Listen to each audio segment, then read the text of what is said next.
Tu sais quelle est l'une des plus grandes erreurs que l'on fait avec la peur? On croit souvent que lorsqu'on a peur, c'est le signe qu'il faut faire demi-tour. Alors qu'en réalité, la peur n'est pas là pour t'arrêter, mais pour t'avertir. D'un point de vue neurologique, ton cerveau est conçu pour détecter les dangers potentiels. Pendant longtemps, notre cerveau nous a aidés à éviter les dangers réels, les prédateurs, les accidents, les situations qui menaçaient notre survie.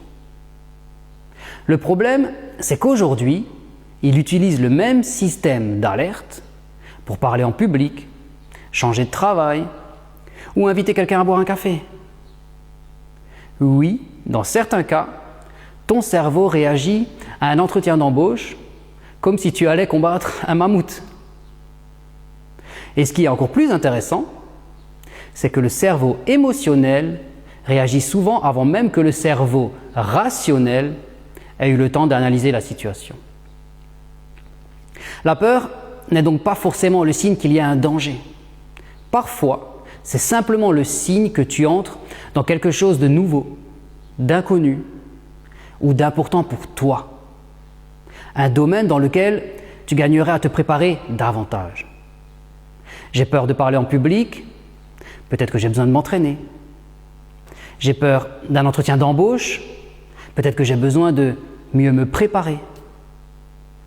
J'ai peur de me lancer dans un projet, peut-être que j'ai besoin de plus d'informations ou d'expérience.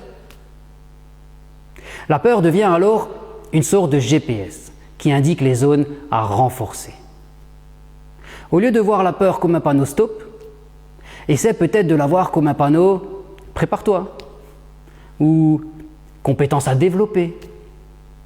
Car très souvent, plus tu te prépares, plus tu avances, plus tu développes tes compétences, plus tu gagnes en confiance et plus la peur perd sa place. Et si la peur que tu ressens aujourd'hui n'était donc pas là pour te faire reculer, mais pour te montrer dans quelle direction grandir? À méditer.